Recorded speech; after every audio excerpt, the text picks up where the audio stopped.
دن باطل نے حق کو چیلنج کیا اور اسے کہا میرے پاس ایسے وسائل ہیں جن کے ذریعے تمہارے چہروں کو لوگوں سے چھپاتا ہوں۔ حق نے جواب دیا میرے پاس اتنی قوت ہے کہ میں اس کے ذریعے تمہارا دھوکہ لوگوں پر واضح کر سکتا ہوں۔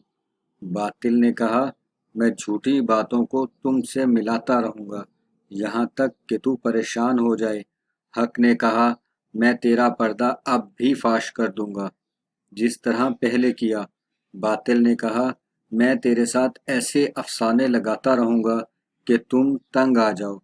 حق نے کہا میں کبھی تنگ نہیں آؤں گا جب تک اللہ تعالیٰ کی عادل ذات موجود ہے اور لوگوں میں عقل و تفکر موجود ہے۔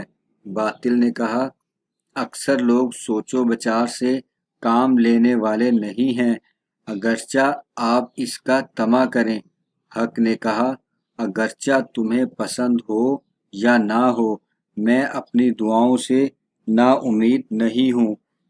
باطل نے کہا ٹھہرو تم نے لوگوں کو قناعت پر مجبور کر دیا ہے۔